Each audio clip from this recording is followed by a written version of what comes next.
So what we want to do now is want to play exactly what Paul Pierce had to say on the current state of affairs of the Lakers. And I want to come back and react to his comments. Take a listen to Paul here. Our man Rick Bucher wrote a sensational analysis for FoxSports.com about whether the Lakers' head coaching job is a great job or a not-so-great job. Rick's conclusion is the answers from sources around the league essentially boil down to this. The perks and advantages of the position still top the charts, but the conditions of the job dull the allure and prompt coaches to sign on elsewhere if given the chance. A Western Conference scout said it's high on prestige, but it's bleep in every other way.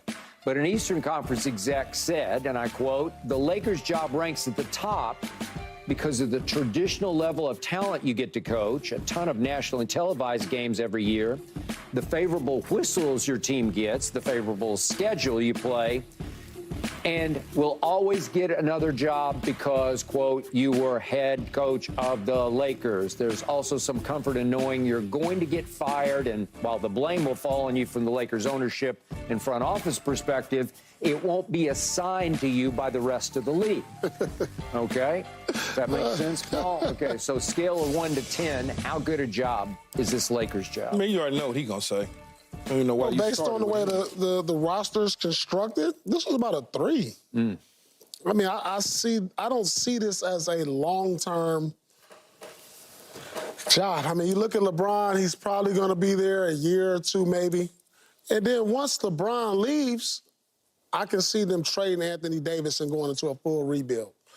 Because say they get J.J. Redick and he becomes a coach, and it's not good to be rebuilding in L.A., not for the Lakers.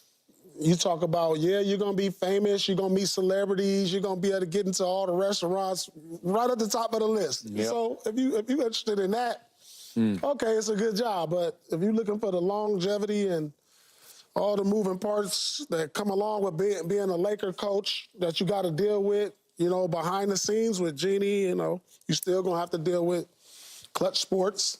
They're always going to be a monster in the game as far as politics.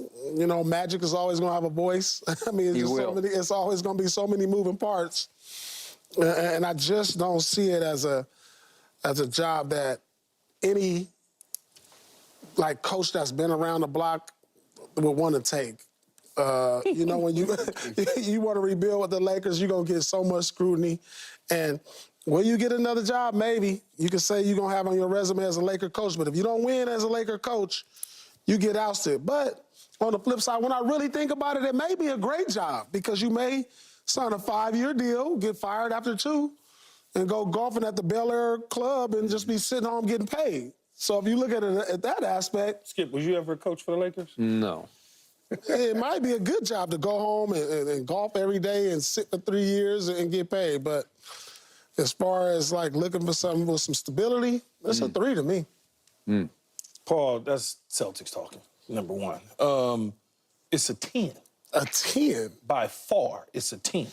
I'm more in line with the Eastern Conference you anonymous... You win a championship, Vogel, you get fired. Hold on. You get fired. Let me all right, let me see. So you heard what Paul Pierce had to say. First off, man, I got to say this. This is just something I've been thinking about watching various clips online from various shows and all that. Yo, them dudes, you dudes from California are pretty funny, man. I'm not going front. You dudes dudes from California are funny. Even when they talking trash, they funny, man. Just the words that they be selecting and just it be having me cracking up, man. And the way they be pronouncing certain things just be funny to me, man. The Lakers, you know, like I've been to LA once, man, and you know, it's a beautiful place. And I actually got a chance to hear the accent out there. You know, somebody grew up in New York, so you can hear it, right? They rhyme a lot of their words a lot more. Their R's are stronger, like Lakers, you know, and all that stuff. So shout out to y'all, man. But y'all lingo and y'all word choice it be cracking me up, man. But anyway, you know, anyway. So back to what Paul had to say. Look, this is where we are right now with the Lakers in terms of their head coaching search. This is where we are. right? It's turned into essentially one big joke. Recently, they had Byron Scott, former Laker coach, former Laker player. He was on, Undisputed, and he said he wouldn't want the job. And Keyshawn was like, you don't mean that? He was like, yeah, I do. Now, to Keyshawn Johnson, what Keyshawn be talking about some of these days, boy? Like, what? Keyshawn talking about 100%. It's like, what are you talking about 100%? What do you mean 100%?